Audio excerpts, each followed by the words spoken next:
Welcome to the Leading Real Change podcast. I'm your host, Dr. Jacqueline Kerr, an expert in workplace culture change. From my unique background in behavior science, public health, and community advocacy, I help corporate leaders with evidence-based individual, team, and organizational change to create thriving workplace cultures for all. In the Leading Real Change podcast, I interview dedicated and passionate change makers about their careers, how they lead change, and what leaders can do today to make a difference, to build healthy, inclusive workplace cultures for all. I'm excited to share these examples of real workplace change with you. You'll learn about effective strategies that are working and how to overcome real barriers to change that challenge us every day. I hope you'll feel inspired and more confident to keep leading change in your workplace. Please share this podcast with other HR, DEI, or ERG leaders who you know are working hard but are struggling to have an impact and need more support to effectively create a thriving workplace culture for all today.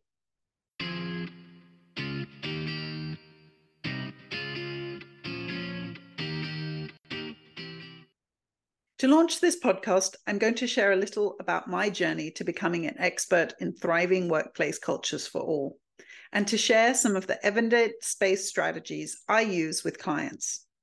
In future weeks, I'll be interviewing dedicated and passionate change makers, including thought leaders who have written books about workplace change, and CEOs and leaders who are working every day to improve workplaces for their employees. So why am I here? Sometimes I wonder if I was born to be a change maker. My name, Jacqueline, literally means usurper, someone who disrupts the status quo. When I was 10 years old, I was elected to Prime Minister for the day, based on a platform of no school rules. I wasn't afraid to challenge the system. I also enjoyed being a servant leader and was voted head girl of my school. My first job was in advertising, where I learned from a pharmaceutical client how much was spent on persuading doctors to prescribe pills instead of healthy lifestyles. I was a dedicated runner. I had lost my grandfather early to heart disease, and both my mum and my aunt were diagnosed with breast cancer. I knew I needed to offset my genetic risk with a healthy lifestyle. I realized I wanted to do more than sell consumer products. And when I found social marketing, where you sell brotherhood like soap, I was hooked. I pursued a master's degree in exercise and health science and a PhD in health behavior and community change. I had found my purpose, to make the world a healthier place. I went on to develop, deliver, and evaluate interventions at the individual, organizational, community, and policy level.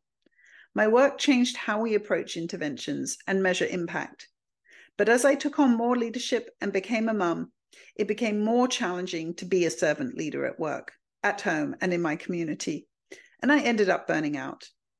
I left my job as a public health professor, but continued to support other leaders to secure funding for important life-changing work, such as reducing Black maternal mortality, providing peer support for transgender patients, or reducing decision bias in dentistry. From this ongoing research, I have a deep understanding and compassion for the complex social issues that impact how your employees show up at work. And as I shared my burnout journey on the TEDx stage, I realized that my public health approach to change helped me understand inequality in the workplace, helped me understand the causes of widespread disengagement and quiet quitting, and helped me create unique solutions to address the roots of workplace culture problems. In particular, I saw that many leaders focus on self-improvement instead of collective or systems change. Now, I agree, self-improvement is important, and I've had to work on my own boundaries to be able to pursue this challenging work. But we can get stuck working alone and feeling the weight of responsibility. I've also seen DEI leaders expend energy on trying to change people's beliefs and debating the issues with employees and leaders who are not ready to change. I know how difficult and demoralizing it can be to lead workplace culture change today and having to face the current DEI backlash. It is also distressing to see disengaged employees who you care about leaving in droves. It's frustrating to be leading important culture change initiatives with a shrinking budget and limited support. And it's overwhelming to be faced with so many complex workplace issues that all require urgent action without a strategic plan. To top it all, your CEO is disappointed in you and that you're not having more impact. And you may be worried whether you'll be the next to lose your job. So I created Leading Real Change to support dedicated and passionate leaders like you who are working so hard but still struggling to create healthy, diverse workplace cultures. Dani McClain said in her book, We Live for the We, that Black mothers are not community advocates out of preference, but necessity to keep their children safe. Me, as an educated white woman, I have been privileged to follow a passion and turn it into a career. So what is corporate culture and how does it change? Today, corporate cultures include a sense of belonging and trust, employee engagement, worker well-being, leadership and professional development, and organizational branding. Workplace culture is created by the daily behaviors and decisions of employees and leaders, as well as the systems which reinforce these social norms. Employees who are connected to their workplace are 3 times more likely to be proud of their product and 5 times more likely to meet changing customer needs. A toxic workplace culture, on the other hand, is 10 times more important than compensation in an employee's decision to leave a company. Gallup reported that only 23% of workers are engaged at work, and 57% would change their workplace culture. Disengaged employees are costing the global economy $8.8 trillion and impacting your bottom line. But a thriving workplace culture for all could result in increased employee engagement, well-being and belonging, improving retention and loyalty long-term, greater productivity and performance, improved leadership succession, greater diversity of thought and innovation, adaptability and resilience to change, and more satisfied customers. So how do we create a thriving workplace culture for all? First, you have to recognize that you're trying to change both people and systems. Unfortunately, there's not a simple silver bullet to solve these complex workplace problems, and a one-size solution will not work. But there are many evidence-based practices that can improve how you approach these problems, and you can choose strategies that best match your organization's needs, depending on where you're starting from. So let me highlight some of the problems that you might be facing and how to overcome them. Let's start with you as a leader. As a culture change leader, you're likely experiencing some exhaustion and moments of frustration and even disillusionment. It's therefore important to protect your own well-being and empower other change makers to help you lead change, so you're not overwhelmed and alone. Having a personal well-being plan and role modeling setting boundaries is an important leadership skill for a change maker. You'll also need to help emerging leaders to spend their energy wisely on impactful and effective efforts. So knowing what actions are most impactful is important for your company, but also for you and other leaders of change whose personal and professional resources are often constrained. By using evidence-based strategies that focus on the behaviors that drive social norms and systems change, you'll become more effective and have the impact that will improve your culture and give you the fulfillment you're looking for. So let's talk about building trust. Because progress is often slow and there's high turnover in DEI positions, it can be hard to get buy-in. Employees need to know you're committed to change long-term. One way to do this is to provide a roadmap and clear steps along the way. To find your key strategies to long-term change, you have to start with a broad vision, and then you can reverse engineer to identify each key step that would impact that vision. From there, you create a logic model that connects back to the desired outcomes you want to see. This will help you understand why you think your solutions will work, what behaviors to change to have impact, and what indicators to focus on to determine progress. When you have a vision, a logic model, and clear benchmarks, you will assure others that you are working on effective strategies, that you're in it for the long term, and that you will be measuring the impact and meeting small goals along the way. Often people believe that change is some big reveal, but change is a number of small steps towards a long-term goal. Communicating your overall vision early and transparently with how you plan to get there and emphasizing your commitment to it long-term will help build trust and provide opportunities for feedback along the way. Let's talk about fear of change. Most employees will be uncomfortable with the uncertainty, loss, and risk that comes with change, although they may not admit this. Also, given how much is changing in how we work, adding new culture change initiatives may feel overwhelming for employees who are already feeling taxed. Change fatigue and change cynicism are real. To help employees be ready for change, you have to create the conditions that make change easier to process. These include a culture of safety and belonging, a culture of learning and growth, and a culture of caring about your employees' well-being. As some of these foundational conditions will include new skills, such as empowering listening, setting boundaries, learning from mistakes, you'll need to help your employees build confidence with safe places to practice these new skills and challenges that increase gradually so that they can gain mastery at a comfortable pace. Let's talk about being stuck in the past. One of the biggest obstacles you're likely facing is the status quo. To change the current culture you're working in, you'll have to understand the existing social norms and practices that enforce today's status quo. So you'll want to review current solutions that are on offer to see whether they're being used and are helping employees. Understanding the current system and what is working or not will help you identify gaps and priorities. Rather than starting with a new needs assessment, which is what leaders often think is the first step, try to use existing data, including stories or information from exit interviews. If you start with employee needs, which they have already shared in the past, they'll be frustrated at being asked again, and the process will delay your efforts in providing solutions. Instead, ask for feedback on existing solutions to find out what changes you can prioritize. This way, you're working on solutions rather than still defining the problem. Going forward, you'll want to engage end users throughout an agile solutions testing process. So let's talk about the big picture. Often workplace problems faced by employees are complex.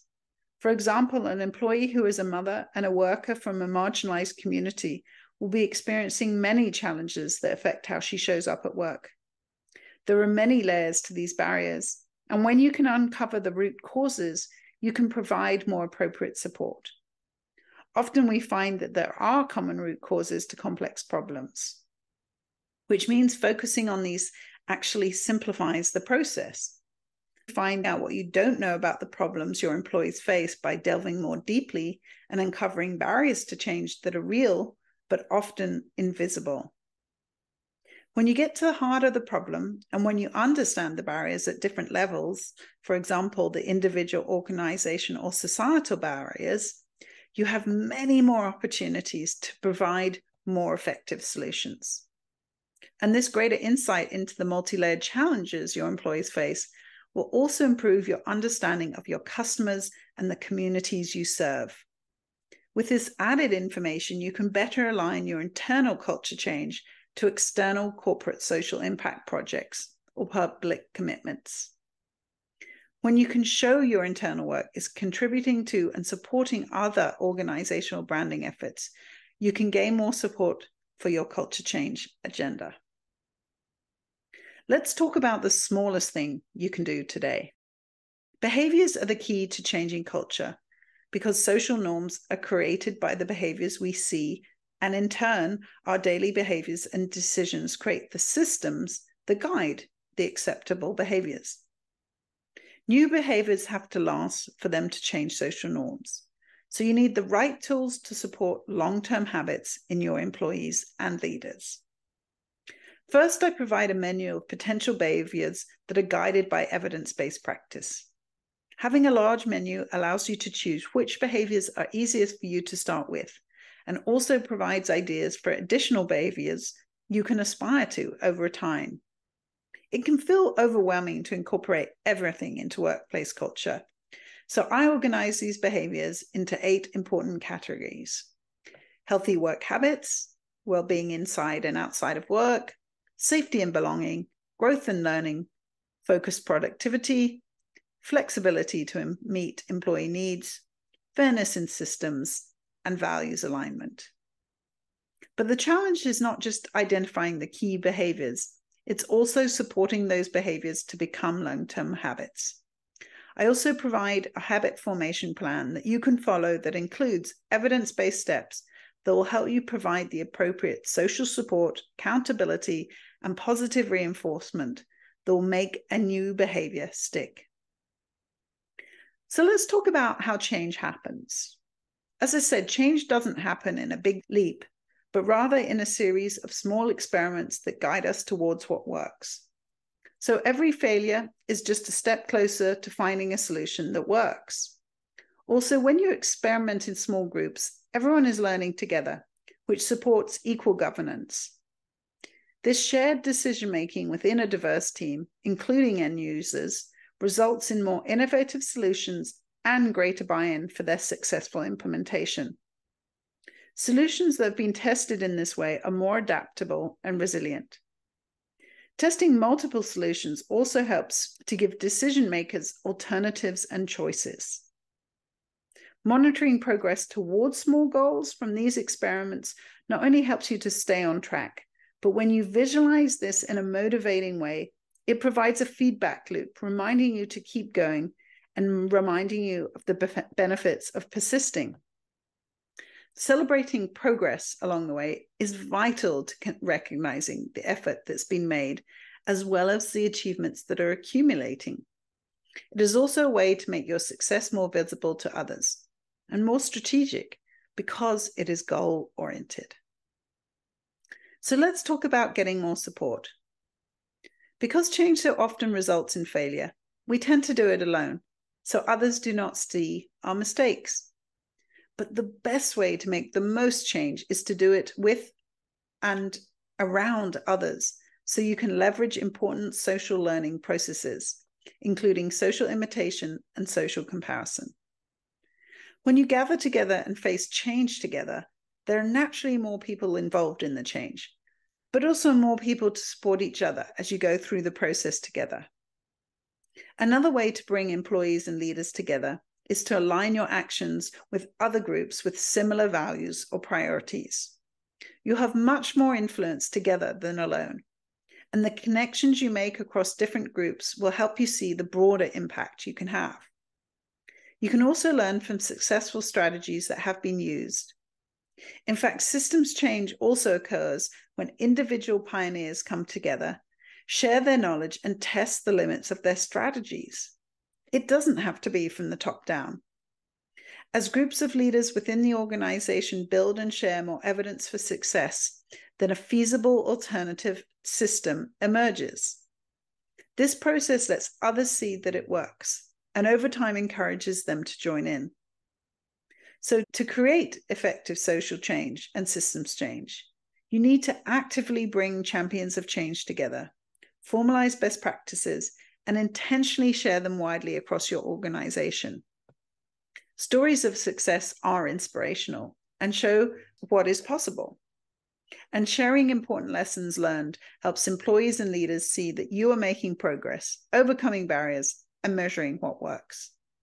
Gathering with other change makers internally and externally will also provide you with the community and energy you need to keep going. You'll find inspiration and practical advice. So let's talk about resistance to change. There is likely to be strong resistance to change, especially from those in power who have not experienced problems with the system and who benefit from the status quo. It is important not to assume bad intent, but instead try to understand their fears as potentially valid concerns. By identifying decision makers and employees' stage of readiness for change, you can learn how to best communicate with them. In some cases, you'll provide examples of success to highlight the benefits. In others, you may focus instead on loss aversion. There are many different persuasion techniques to turn a no into a yes, but it isn't always about showing facts or debating beliefs. Sometimes showing how the competition are making change can be motivating. And when you better understand the decision makers' priorities and values, you can better identify connections to business impacts that will elevate your agenda. Often change is a painful process, particularly when you defy social norms and the benefits take time to emerge. To offset fear and disrupt the dominant stereotypes, it's also important to provide immediate rewards to your employees that make the present pain more palatable.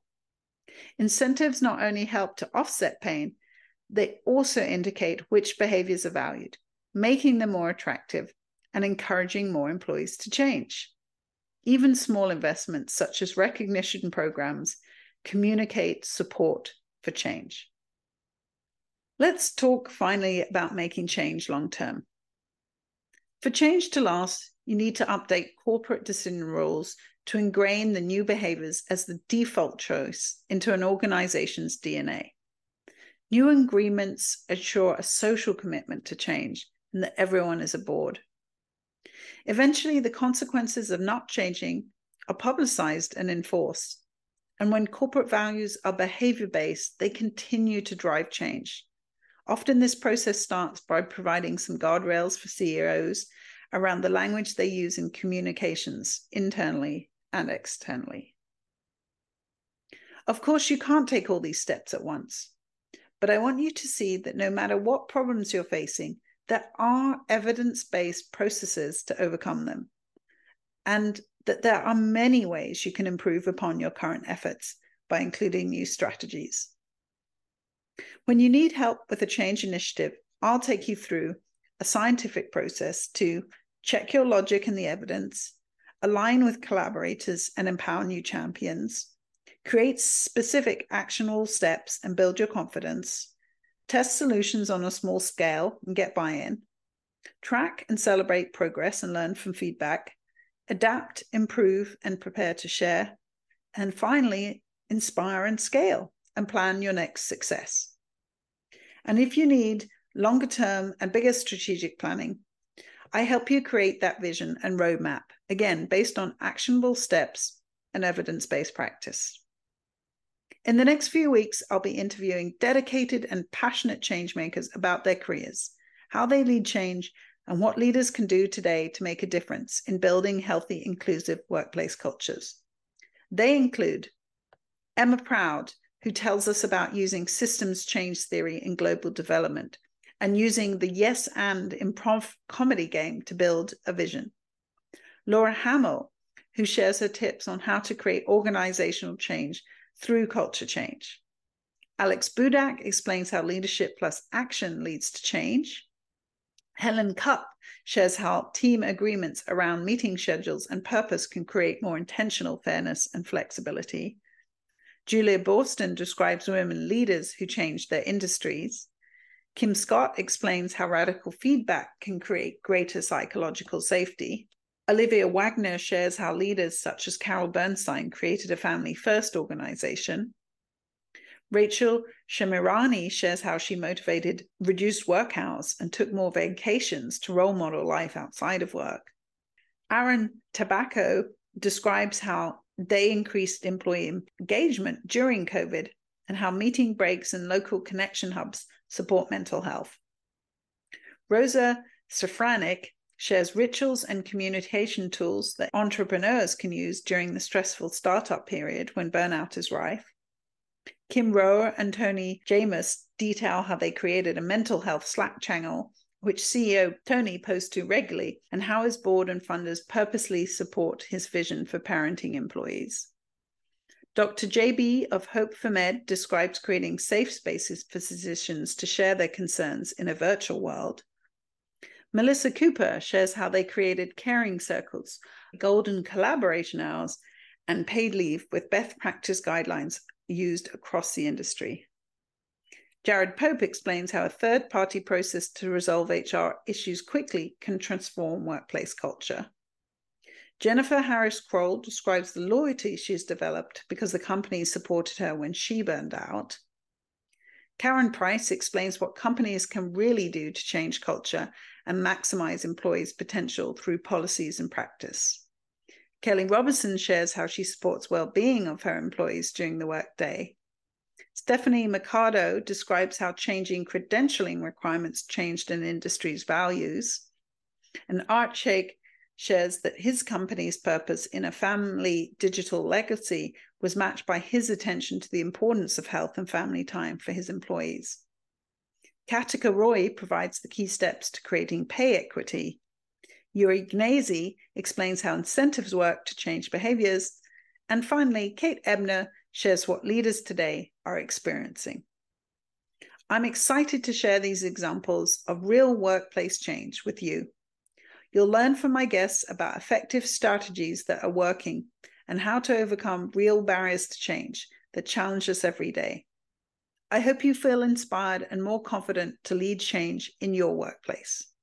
Please share this podcast with other dedicated and passionate people leaders who are working hard but struggling to effectively create a thriving workplace culture for all in today's challenging workplace climate.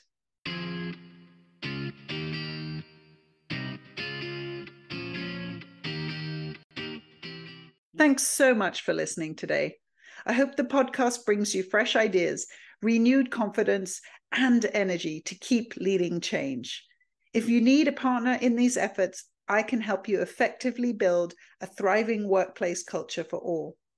I'll help you overcome the real barriers to change you face every day and help you lead real change with evidence-based solutions.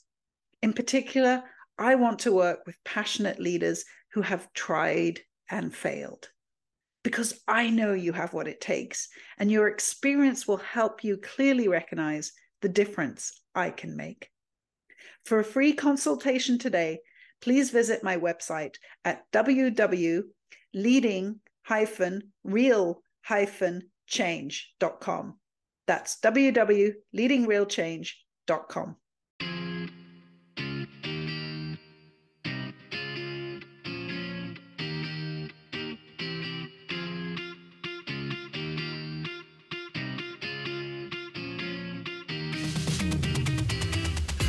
Control, you're a fighter. Push the limits and see it, you're already there. Told you we going higher. Ain't no stopping us, we're going in for the win. And we're gonna celebrate. Then we're gonna do it all over again. And we're gonna rock this place, 'cause this is our day. We're gonna do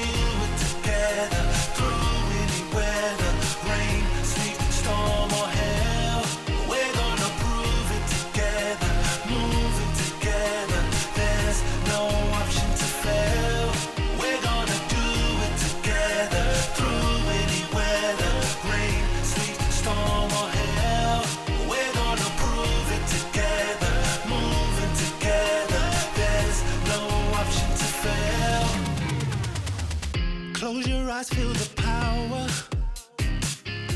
Everything that you need and more is within, 'cause this is the hour. We're gonna give